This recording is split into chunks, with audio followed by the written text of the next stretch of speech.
Being natural in this sense means not trying to force anything, not trying to control anything, not trying to make reality fit your agenda or your fixed ideas about how it should be.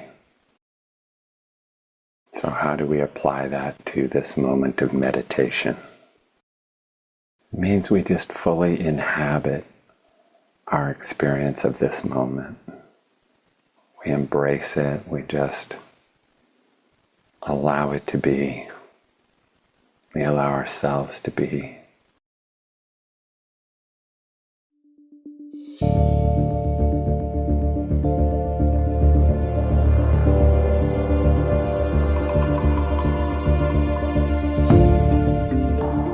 Welcome to Meditation Changes Everything with spiritual teacher Craig Hamilton, a podcast exploring the deeper potentials of meditation practice and how it can change every aspect of human life. In this episode, Craig explores what it means to be truly natural in meditation. Most of us sit down to meditate with a plan, trying to get somewhere or feel a certain way. Craig asks what might happen if we let go of every strategy and simply allow our experience to be just as it is. Because this episode begins with a guided meditation, be sure to listen when you can be fully present without interruptions. We hope you enjoy the show. Here's Craig.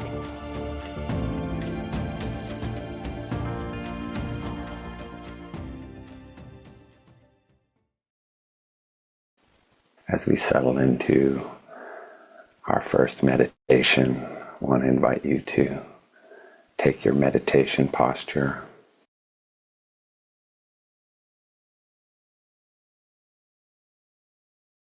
Allowing yourself to formally leave behind the cares and concerns of your life, your to-do list, whatever's on your mind.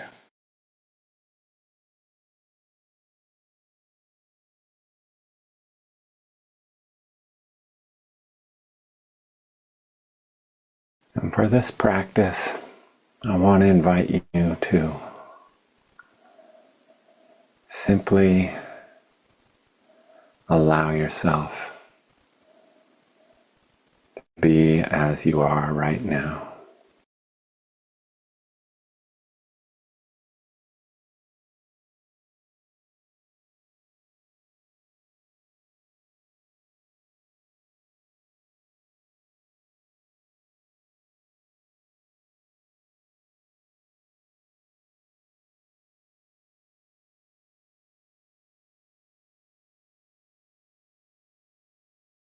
Allowing yourself to be as you are means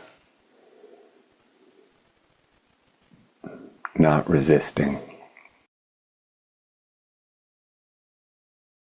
Means not resisting anything about the experience you're having in this moment.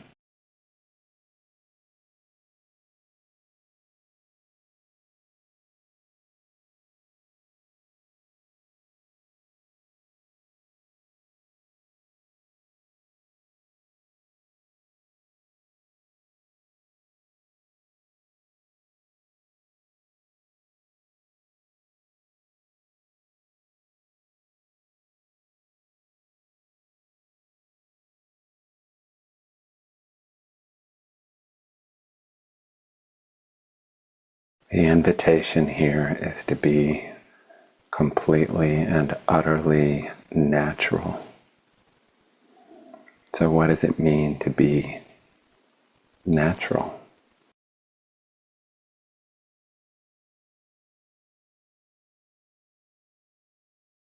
When we first inquire into being natural, often some image comes to mind of feeling very easeful, feeling very free and easeful and flowing.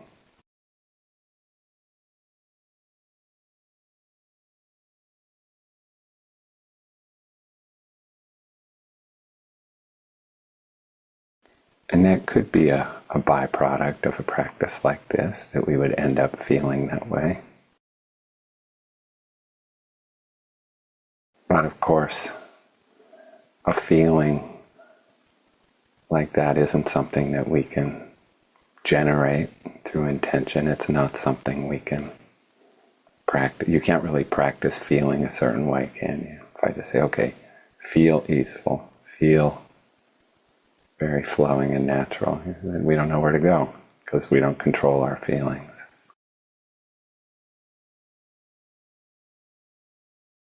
So then being natural would have to be something more fundamental.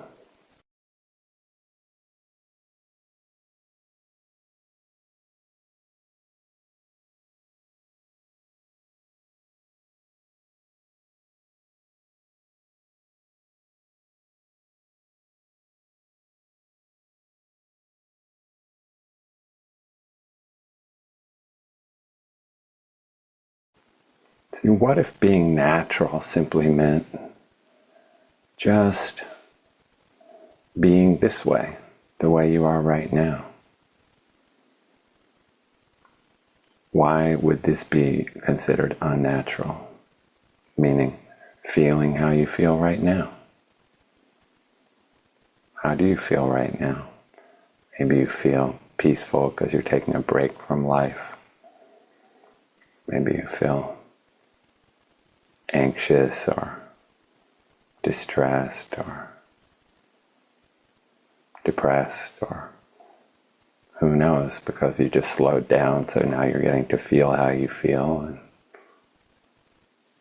life, the way your life's going, is generating certain feelings that are unpleasant. Now they're here because you're just sitting here.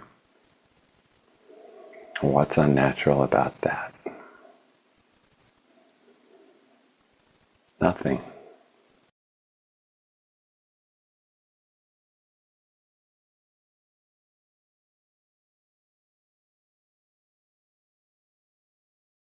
So being natural in this sense means not trying to force anything, not trying to control anything, not trying to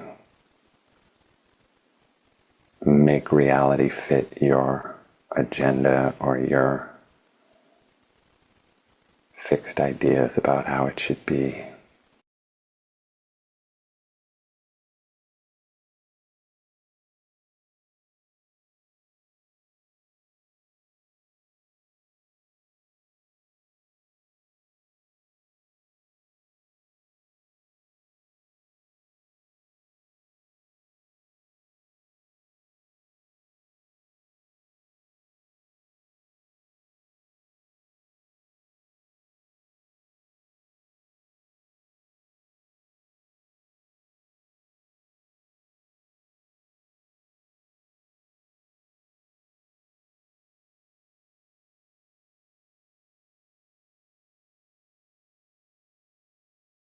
So how do we apply that to this moment of meditation?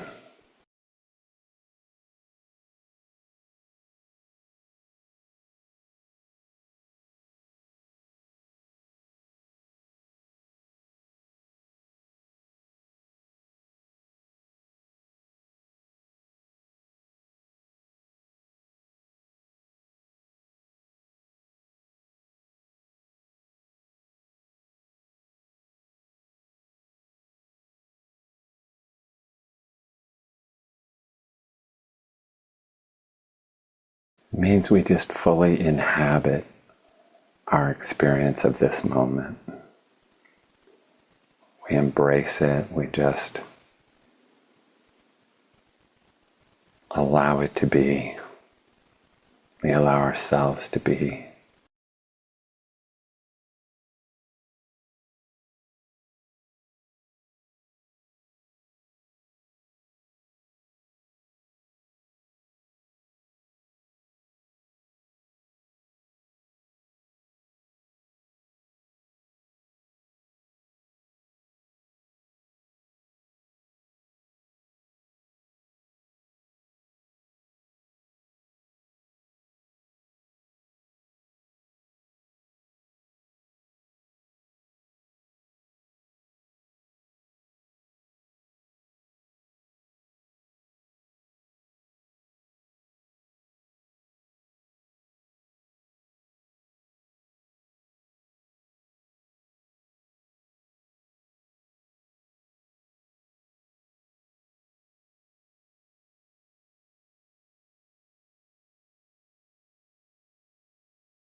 There's a lot of subtlety to this practice, and the subtlety often lies in our ability or willingness to make room for tensions.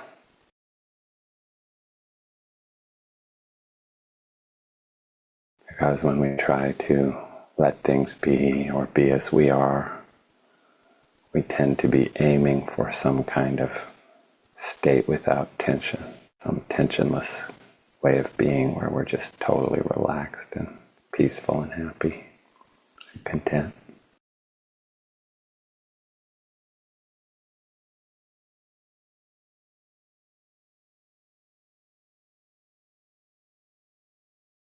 But it's when we're willing to be however we are, even full of tension and complexity and uncertainty and discomfort, like whatever's happening moment by moment, just totally open to it, not resisting it.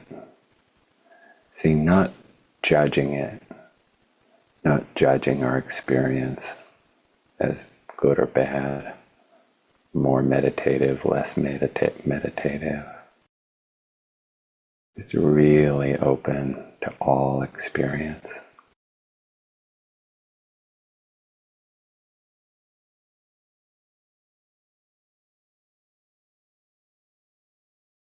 Just being however we are.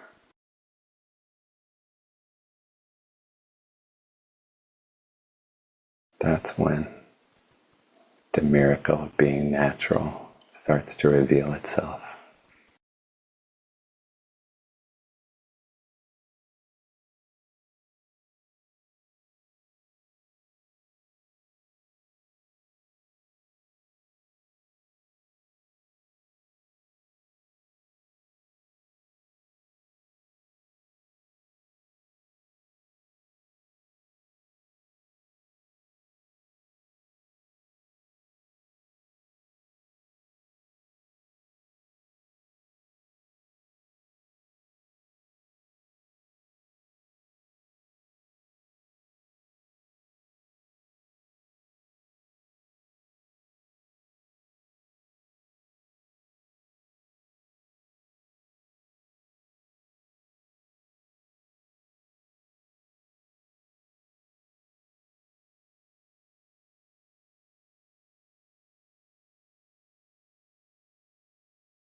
Part of what it means to be natural in meditation, and probably in life, is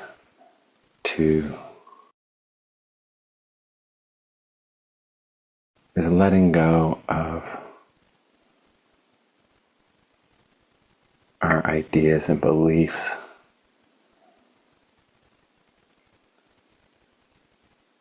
that this or that is unnatural.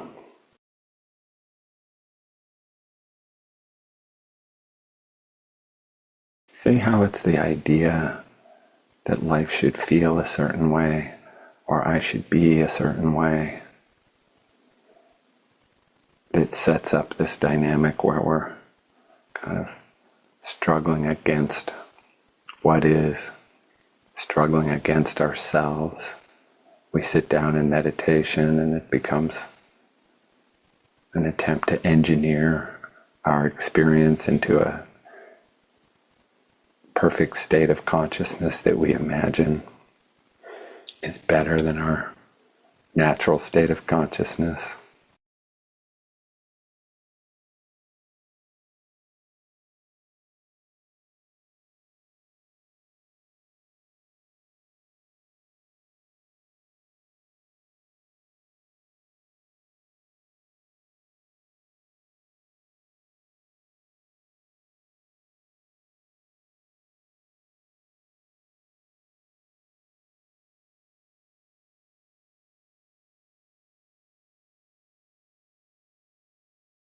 So being natural isn't about having a certain special experience of naturalness. It's more about embodying and fully inhabiting and fully embracing the person that we are, the moment that's occurring, the experience we're having, giving up the idea that there's something wrong, that there's a problem with how things are or how we are.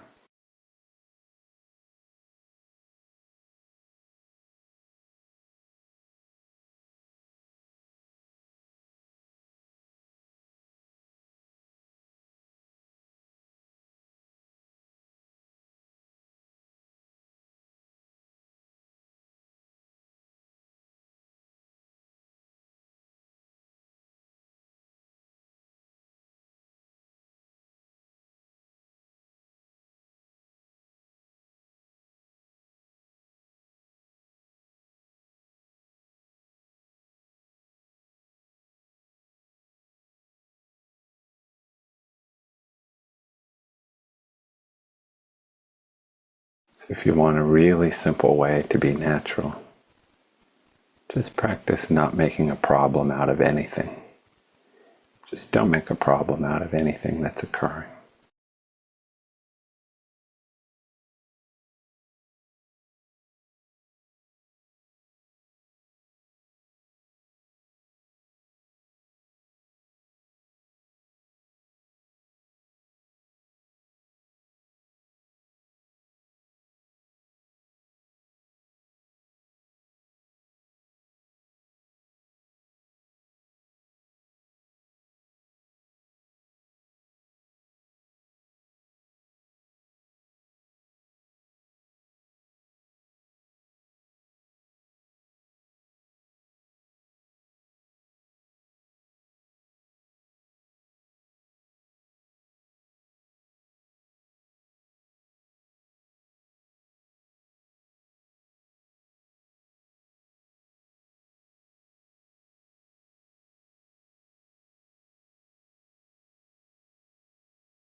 See if you can notice any part of your experience that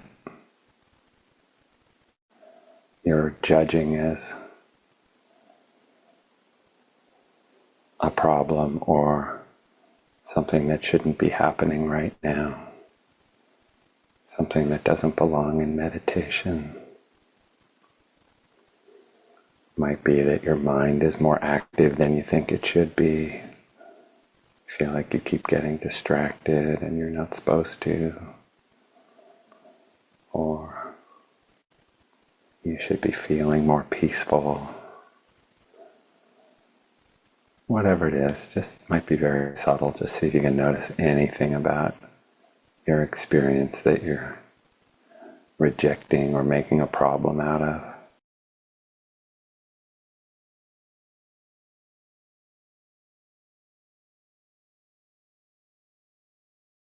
And then see if you can just include that without judgment, without it being a problem.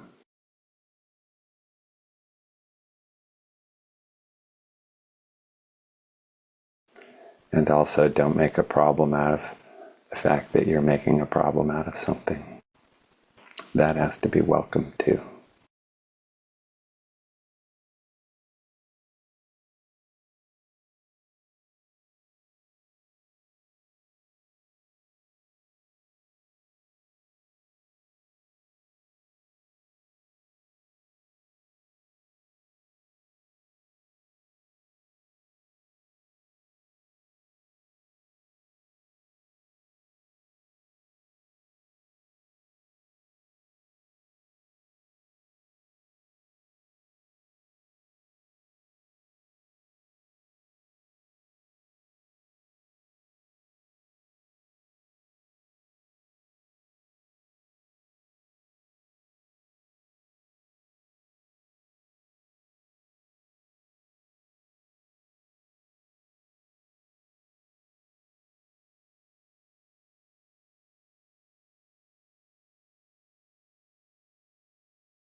Allow yourself now to gently begin to ease out of the meditation.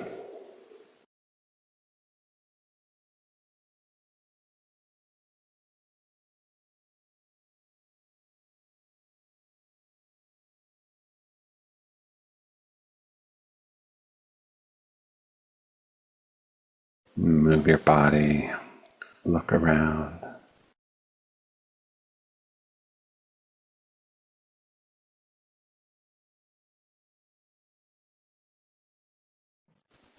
As I mentioned, this practice of being natural has a lot of subtlety to it.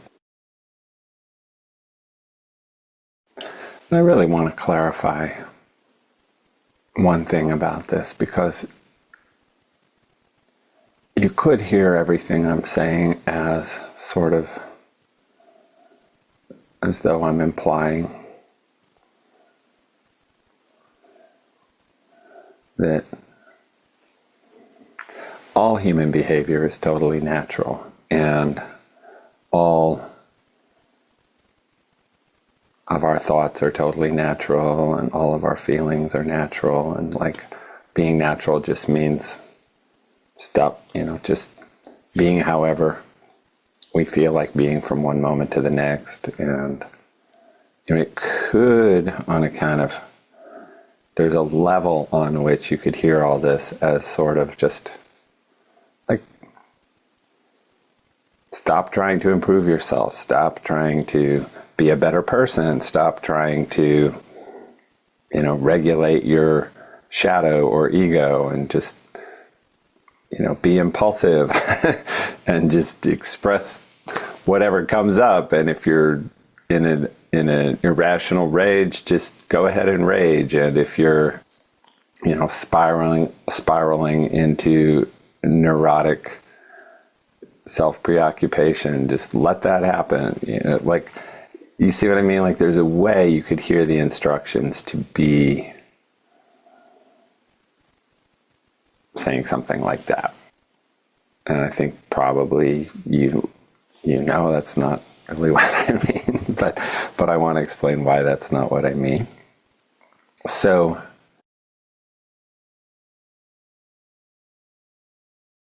to do so, I kind of have to speak. Well, actually, let me do this first. Let me first make the distinction between meditation practice and daily life, because that's almost more primary here. So I am saying in meditation to stop trying to control your experience. So there's a fundamental position here of let your experience be, let your experience happen, let your feelings change from one moment to the next, let your thoughts shift from one moment to the next. Let it all be, let it all flow. Stop making meaning, stop concluding that something's a problem and then trying to fix the problem in meditation.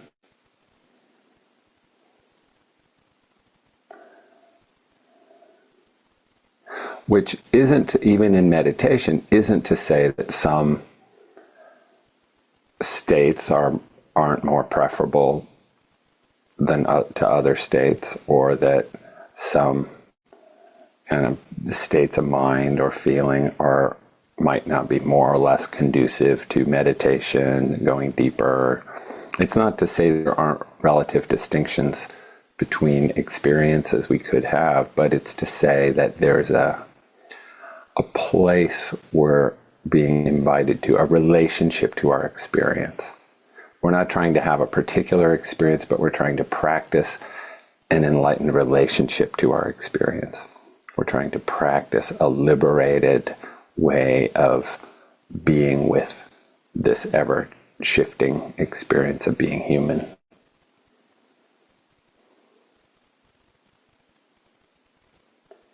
And this is something that we can do in meditation in this very absolute way. Let it all happen. Don't make a problem out of any of it. Don't try to control anything. Don't do anything, etc. We can do these absolute practices because there aren't any consequences, because we can just really let go and be free, because we're just sitting here. No one's getting hurt. It's a very free space to practice this in an absolute sense. Take the same thing off the meditation cushion and, there are consequences potentially.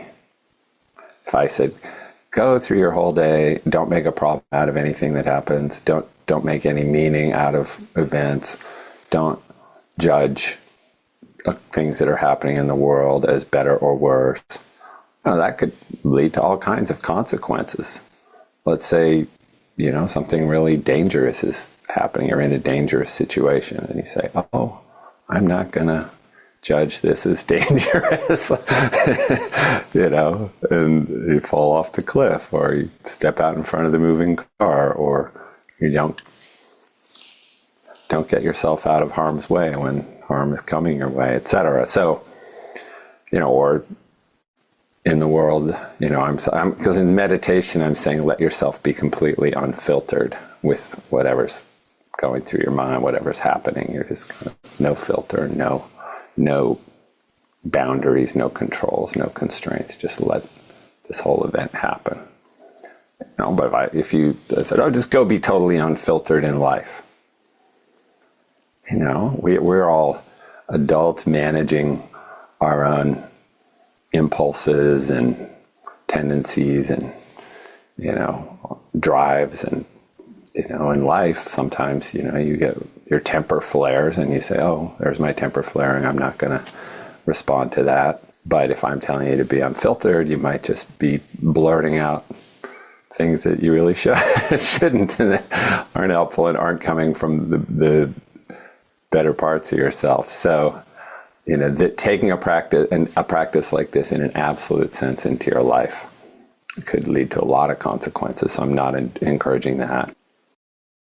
So that's one distinction around this practice. The second one that I want to make, that's in some ways kind of a deeper, more important guidepost to what we're really up to here, is I keep pausing when I get to it because it's a very subtle point, and I want to make sure I set it up with everything needed. And it really has to do with the higher reaches of spiritual awakening, with the realization of non-duality and what that really means, how that really shows up. Because see, this kind of a practice is making room for that. We're practicing getting all of our judgments and agendas and controlling tendencies out of the way to allow a much more natural way of being to come forth organically from the depths of our being. See, so I'm not saying, even in meditation, I'm not implying that the meditation is simply, or that the goal of the meditation is simply to just rest in your ordinary consciousness and just be content with it, and like that's somehow all it's about. It's just about, being content with what is, even if it's super mundane or pathological. Just, stop judging yourself. And I'm clarifying this, there's a lot of that out there in the kind of psychological, spiritual milieu today of kind of, well, the goal is just love what is, don't judge what is, accept yourself, stop struggling, trust that the universe is looking after you, whatever, there's just all this kind of, it's what I would call sort of superficial understandings. Sorry, it's very judgmental. It's not very, not a lot of depth and subtlety to all that. It's kind of it doesn't really lead to anything very profound if we just do it at that level. So I'm just trying to say, I'm not just saying that. I'm not just saying that's not the goal, even though that might, that's kind of the practice, but it's not what it's about. So when I say this is really about making room for a much deeper spiritual awakening to the radical truth of non-duality, what I'm really pointing to is kind of how, well, just to say a word about sort of the maybe broader progression of the spiritual journey, because there's one way of understanding the spiritual path as kind of a movement from darkness to light, a movement from ignorance to clarity or wisdom, ignorance to understanding.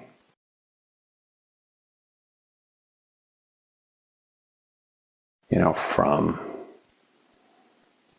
unconsciousness to consciousness,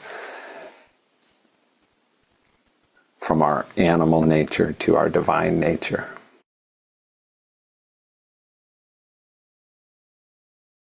And as we get on the path and get into the path, often the way we first experience it is we have illuminations or experiences of the sacred or profound insights. Or we, touch into our own divine nature or the sacred. And that experience kind of reinforces a sense that, oh, okay, there's the primitive, less evolved, unenlightened tendencies in me, and then there's the higher, more evolved, more enlightened part of me, and I'm trying to get from the unenlightened part to the enlightened part. And that's not untrue, and it is actually how we experience the path in a certain way. And there's a lot of spiritual progress happens within that kind of a framework. And I teach within that framework to a certain degree in some ways, some of the time. But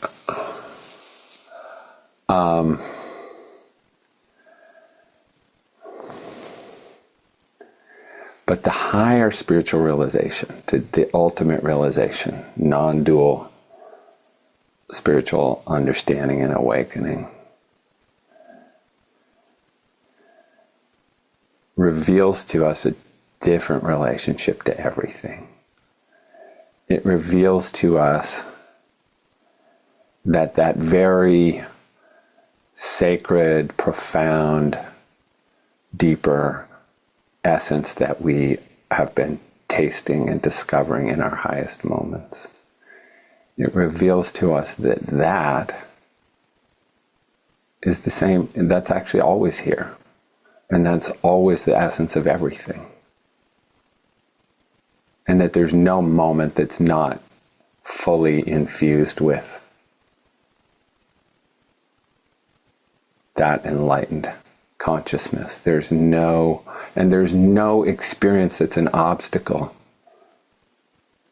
to our awakening or to awakened consciousness. There's no feeling, thought, sensation, event that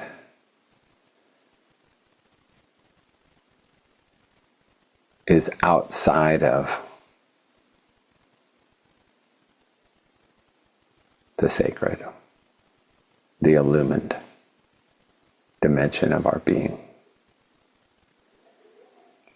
And ultimately, therefore, everything, when we really accept that, when we really start to understand that, know that, then every experience we're having is equally a gateway to that depth, to the sacred. So then, you see, right in that knowing, then we really can let everything be, and we really can let this naturalness take over, because we just realize, well, nothing's outside of this. Nothing is not part of this. All of the things I was judging about myself or thinking were in the way or trying to, resist or get out of my way so that I could be spiritual and holy. All of those things too have this same essence, or in Vajrayana Buddhism, what was called one taste, same taste. Everything has the same taste. And it's a sweet, it's a nectar. And that's now in everything. And I can see it and I know it. And this gives birth to what's called the natural state, because we just realize, oh, I don't have to struggle against anything. I can just be myself. Life can be itself. Nothing's a problem, nothing's an obstacle. It's all equally revealing ultimate reality.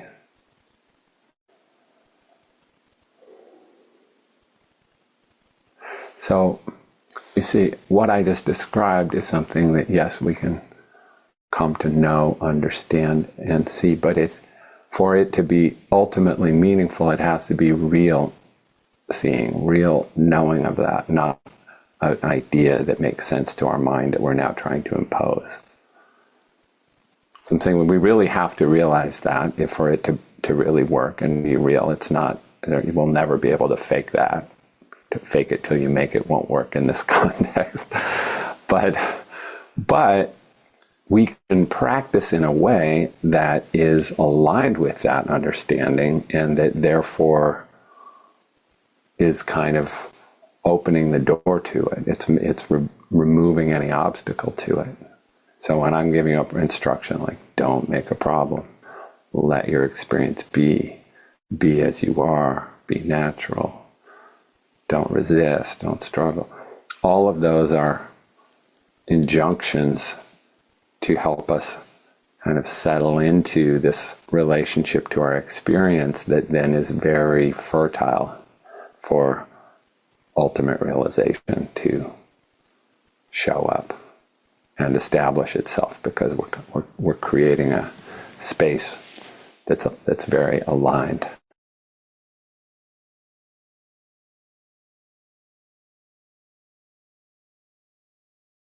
So that's why this practice matters, works, is important.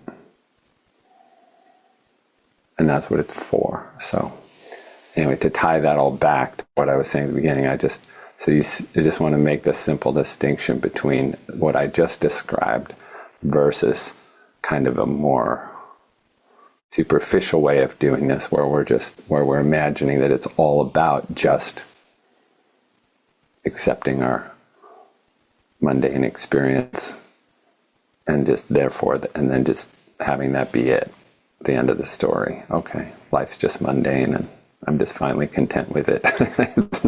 It's like not about that at all. And so anyway, I hope that, I mean, that's a big point I just made. Is a very subtle, very big, deep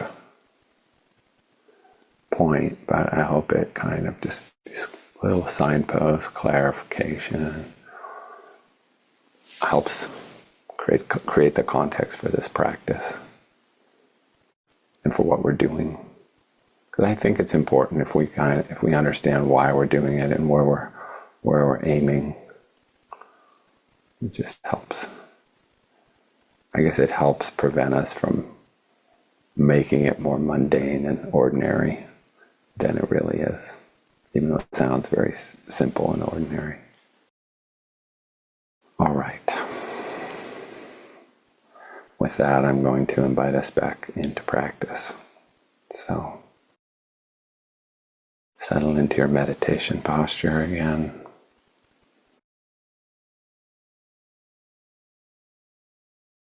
And for this practice, I want to invite you to simply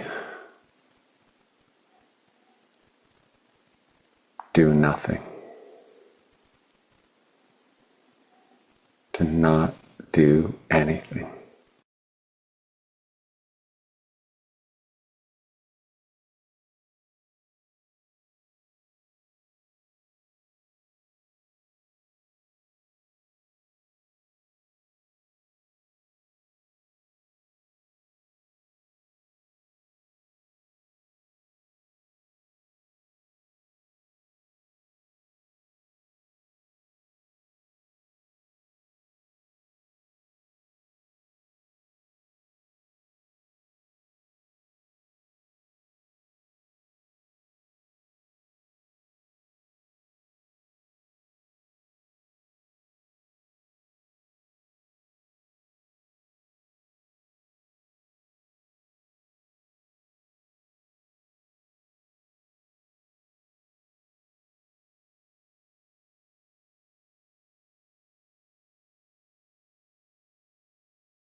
Doing nothing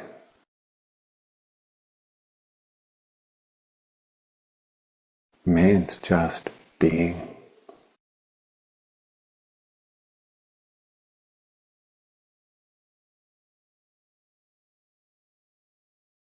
It means not trying to do anything, not trying to make anything happen, not trying to change anything.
The practice of doing nothing often reveals to us this part of us that always wants to have something to do.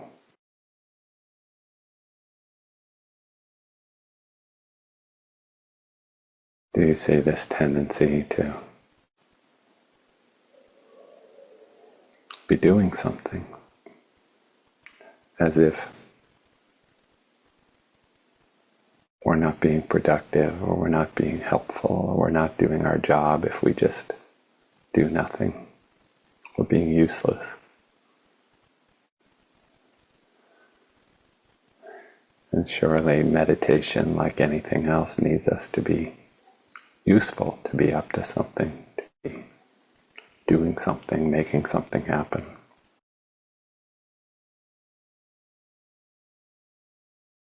Give yourself the freedom to not need to do anything.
So what happens when you notice yourself doing something in this do-nothing meditation?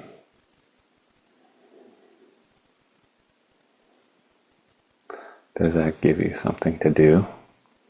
To try to stop doing that thing? Now you have a purpose. Now you have something to do, to go about. letting that thing go or giving it up feels like an action that you can do. So in order to have it not be something else to do, when you notice yourself doing something, just allow that noticing to be enough to just not do it anymore. And just carry on with doing nothing. So from the moment you notice you're doing something, you just carry on doing nothing, including doing nothing about that doing that you discovered.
Someone sent me a question asking, what about letting go?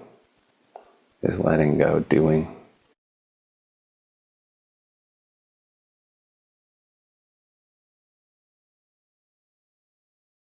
And from the purest point of view of doing nothing, letting go is a kind of doing, because it says, oh, there's a problem here, there's something happening that I need to do something about, so I'm going to let it go. Which is a bit, it's close, right? Letting go is very close, but it's still a bit of doing in it, isn't there? See if you can go one step further. And don't even try to let go of anything. You just set up the practice of doing nothing, and then you just keep doing nothing. And anytime you discover any doing, you don't do anything about it, you just keep doing nothing.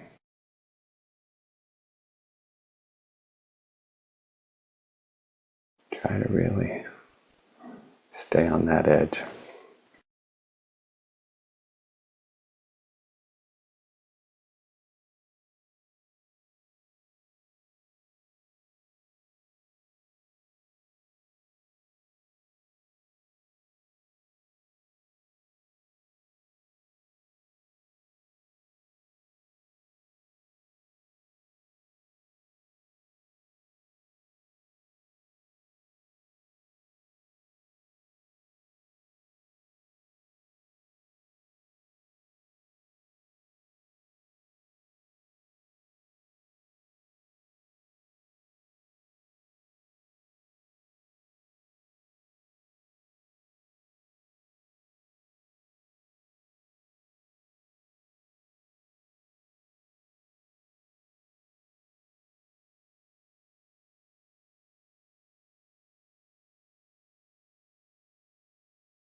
allow yourself to gently let go of the meditation.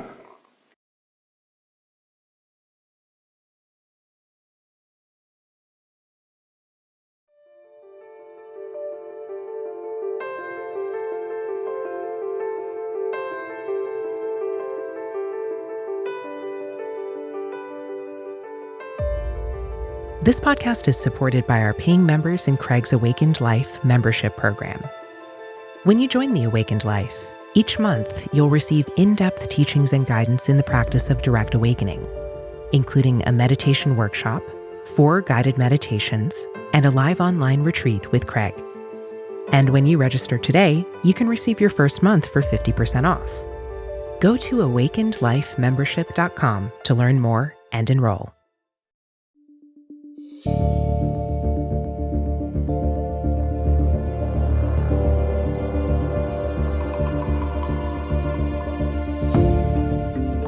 If you enjoyed today's episode, we hope you'll share our show with others. And please subscribe and rate us wherever you listen to your favorite shows. If you have a minute to write a short review on your podcast app, we would deeply appreciate your support. You can stay connected to the show by subscribing to our newsletter at meditationchangeseverything.com. Each week, we'll send you new audios and videos from Craig, and we'll also let you know when we release new episodes of the show. If the approach to meditation we've been exploring today inspires you, you are invited to tune into a 90-minute online workshop Craig will be hosting called Meditation 2.0, The Miracle of Direct Awakening. In the workshop, he'll share a powerful new approach to meditation practice and guide you in a series of brief meditation experiments so you can experience it for yourself. You can listen to that at freemeditationworkshop.com. That's freemeditationworkshop.com. Check out our show notes for links to all the ways you can stay in touch with Craig's work. Meditation Changes Everything is created by Craig Hamilton, Susan Fries, Morgan Dix, Stephanie Murphy, Will Bowman, and Richard Klein. From all of us, thank you for tuning in.